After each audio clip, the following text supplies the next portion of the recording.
कक्षा 9 लोकतांत्रिक राजनीति भाग 1 के अध्याय 5 संस्थाओं का कामकाज के वीडियो पार्ट 1 में आप सभी बच्चों का मैं स्वागत करता हूं। आज इस अध्याय में हम ये जानेंगे कि देश में महत्वपूर्ण फैसले कैसे लिए जाते हैं और इन महत्वपूर्ण फैसलों को लागू कराने वाली कौन सी संस्थाएं होती हैं, फैसलों से संबंधित विवादों को कैसे सुलझाया जाता है, लोकतंत्र की प्रमुख 3 संस्थाएं विधायिका, कार्यपालिका एवं न्यायपालिका कैसे काम करती हैं, एक संस्था दूसरी संस्था से कैसे जुड़ी है।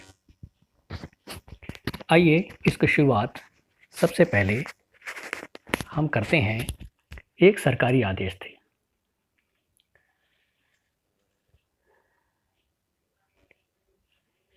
अगस्त 1990 के दिन भारत सरकार ने एक आदेश जारी किया। इसे कार्यालय ज्ञापन कहा गया। सभी सरकारी आदेशों की तरह इस ज्ञापन पर भी एक संख्या थी। आप इस पर ध्यान दें तो OM नंबर 360123/31/90 डेटेड 13 अगस्त 1990।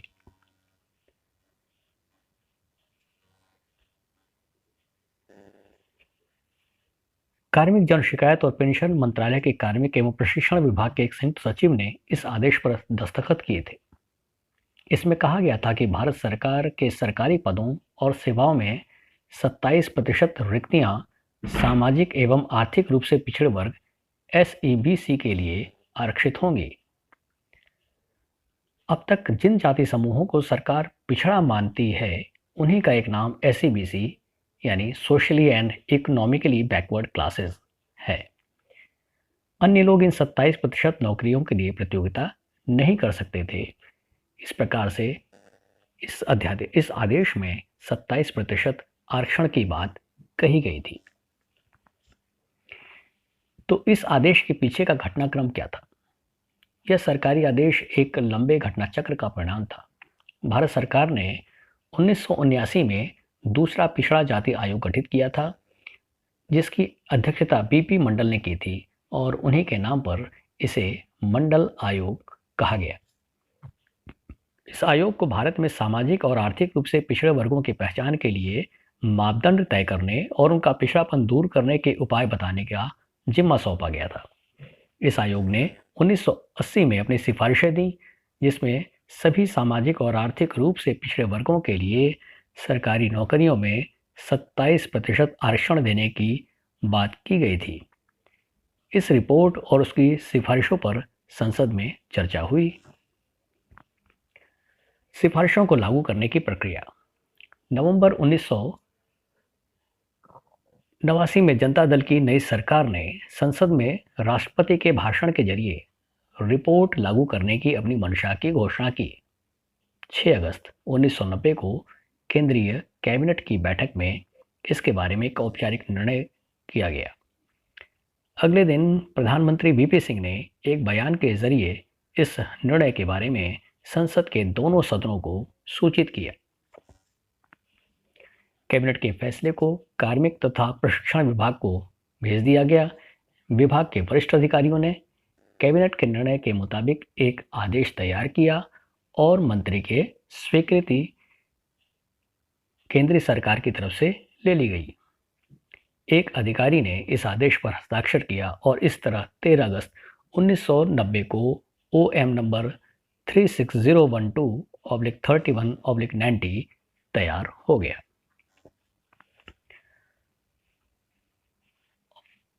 अब इस आदेश के विरोध में पूरे देश में हड़ताल हुई और आंदोलन हुए। तो इस निर्णय पर जो विवाद हुआ उसका निपटारा कैसे हुआ? तो सबसे पहले देखते हैं कि इस आदेश के विरोध में कुछ लोगों ने और संस्थाओं ने अदालतों में, सर्वोच्च न्यायालय और राज्य अदालतों में भी कई मुकदमे दायर किए। भारत के सर्वोच्च न्यायालय ने इन सभी मुकदमों को एक साथ जोड़ दिया इस मुकदमे को इंदिरा साहिनी एवं अन्य बनाम भारत सरकार मामला कहा जाता है। सर्वोच्च न्यायालय ने 1990 में बहुमत से फैसला किया कि भारत सरकार का यह आदेश अवैध नहीं है, परंतु उसने सरकार से मूल आदेश में कुछ संशोधन करने को कहा। इसमें यह बात कही गई कि जो आर्थिक रूप से सशक्त पिछड़े वर्ग के लोग हैं उन्हें 27% आरक्षण न दिया जाए। सरकार के कार्मिक विभाग ने अपने इस आदेश में पुनः संशोधन किया और फिर एक नया आदेश लागू किया गया। इस प्रकार यह मामला या विवाद सुलझ गया।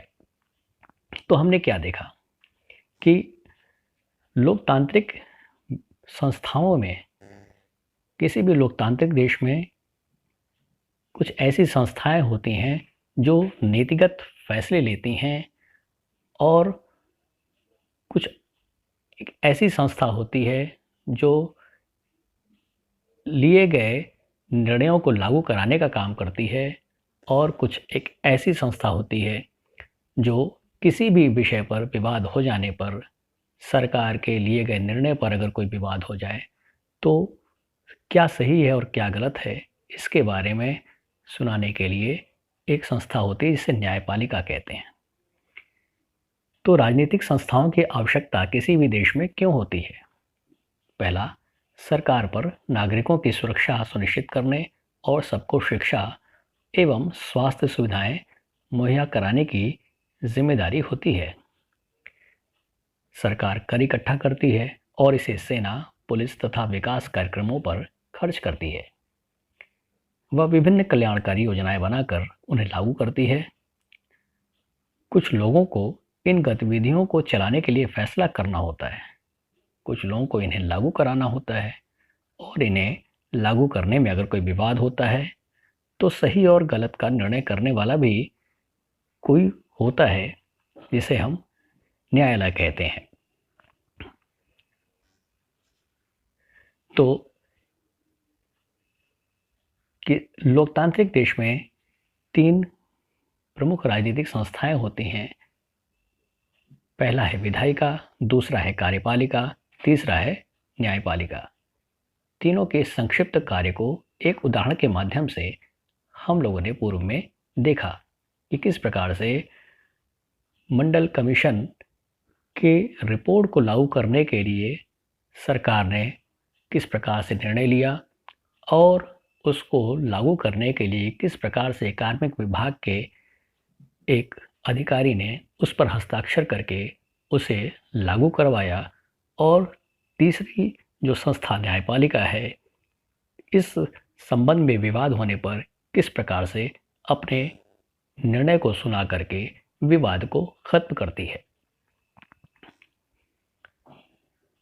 प्रधानमंत्री और कैबिनेट ऐसी संस्थाएं हैं जो सभी महत्वपूर्ण नीतिगत फैसले करती हैं। ये विधायिका के अंतर्गत आते हैं।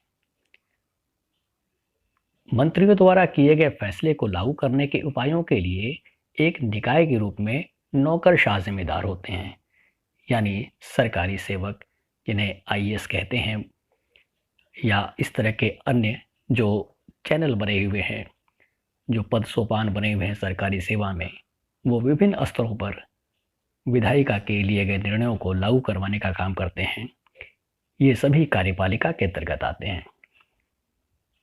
और तीसरा, सर्वोच्च न्यायालय ऐसी संस्था है जहां नागरिक और सरकार के बीच के सारे अंतर विवाद सुलझाए जाते हैं। इसे हम न्यायपालिका कहते हैं। संसद, आइए हम राजनीतिक संस्था की पहली कड़ी संसद, जिसे हम विधायिका कहते हैं किसी भी देश की, इसके बारे में चर्चा करते हैं।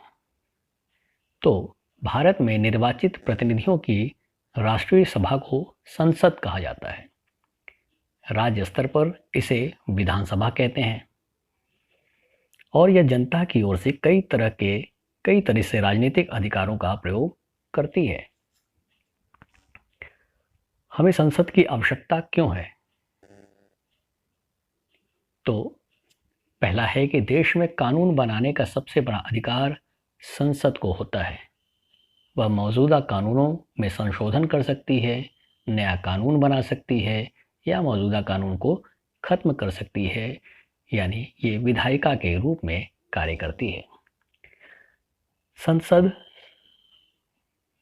सरकार चलाने वालों को नियंत्रित करने के लिए कुछ अधिकारों का प्रयोग करती है। संसद के पूर्ण समर्थन की स्थिति में ही सरकार चलाने वाले फैसले कर सकते हैं। यानी अगर संसद में बहुमत नहीं है तो कोई भी सरकार वह बहुमत न होने की स्थिति में गिर सकती है। सरकार के हर पैसे पर संसद का नियंत्रण होता है। संसद की मंजूरी के बाद ही सार्वजनिक पैसे को खर्च किया जा सकता है। चौथा है, सार्वजनिक मसलों और किसी देश की राष्ट्रीय नीति पर चर्चा और बहस के लिए संसद ही सर्वोच्च संघ है। पांचवा, संसद किसी भी मामले में सूचना मांग सकती है। तो इस प्रकार से हम देखते हैं कि विधायिका के रूप में संसद एक बड़ी ही सशक्त संस्था है जो किसी भी देश की लोकतांत्रिक रूप को दिखाने का कार्य करती है। संसद के दो सदन होते हैं। पहला है लोकसभा, जिसे हाउस ऑफ पीपल, तथा राज्यसभा, जिसे काउंसिल ऑफ स्टेट्स कहते हैं। पहले सदन के सदस्य आमतौर से सीधे जनता के द्वारा चुने जाते हैं और जनता की ओर से असली अधिकारों का प्रयोग करते हैं। दूसरे सदन के सदस्य प्रायः परोक्ष रूप से चुने जाते हैं और कुछ विशेष कार्य करते हैं। इसके बारे में आप लोग पिछली कक्षाओं में पढ़ चुके हैं। भारत का राष्ट्रपति संसद का हिस्सा होता है, हालांकि वह किसी भी सदन का सदस्य नहीं होता और इसीलिए संसद के फैसले राष्ट्रपति की मंजूरी के बाद ही लागू होते हैं। लोकसभा बनाम राज्यसभा। आइए पढ़ते हैं कि लोकसभा और राज्यसभा की संसद में क्या स्थिति है और किन जगहों पर किनको ज़्यादा अधिकार प्राप्त हैं। प्रायः बोलचाल की भाषा में राज्यसभा को उच्च सदन कहा जाता है और लोकसभा को निम्न सदन, परंतु व्यवहार में इसका मतलब नहीं है कि लोकसभा को कम अधिकार हैं और राज्यसभा को ज़्यादा अधिकार हैं। ये सिर्फ आम बोलचाल की भाषा में उच्च सदन और निम्न सदन कहा जाता है। तो देखते हैं कि किन स्थितियों में लोकसभा राज्यसभा से ज़्यादा अधिकार रखती है। पहला, दोनों सदनों के संयुक्त अधिवेशन में सदस्यों की संख्या अधिक होने के कारण लोकसभा के विचार को प्राथमिकता मिलने की संभावना रहती है। लोकसभा पैसे के मामलों में अधिक अधिकारों का प्रयोग करती है और सबसे बड़ी बात यह है कि लोकसभा के पास कोई भी बिल जो है वह 14 दिनों से ज़्यादा विलंब के बाद नहीं रोका जा सकता। यानी राज्यसभा उसे पारित करने में केवल 14 दिनों की देरी कर सकती है या उसमें संशोधन की सुझाव दे सकती है अगर पैसे से संबंधित कोई कानून का मामला हो तो। लेकिन लोकसभा का यह अधिकार है कि वह उन सुझावों को माने या ना माने। और तीसरी सबसे बड़ी बात यह है कि लोकसभा मंत्रिपरिषद को नियंत्रित करती है। सिर्फ वही व्यक्ति प्रधानमंत्री बन सकता है जिसे लोकसभा में बहुमत हासिल हो। अगर आधे से अधिक लोकसभा सदस्य यह कह दें कि उन्हें मंत्रिपरिषद पर विश्वास नहीं है तो प्रधानमंत्री समेत सभी मंत्रियों को पद छोड़ना पड़ेगा और सरकार गिर जाएगी। इस मामले में राज्यसभा को यह अधिकार हासिल नहीं है। इस प्रकार से यह अध्याय, इस अध्याय का यह भाग यहीं समाप्त होता है। इस अध्याय के अगले भाग में हम पढ़ेंगे कि राजनीतिक कार्यपालिका और न्यायपालिका किस प्रकार से कार्य करती है और किस प्रकार से ये तीनों ही संस्थाएं आपस में एक दूसरे से जुड़ी हुई हैं। तब तक के लिए आप सभी बच्चों को बहुत बहुत धन्यवाद और अपनी किताब का अध्ययन आप सभी करें। Thank you.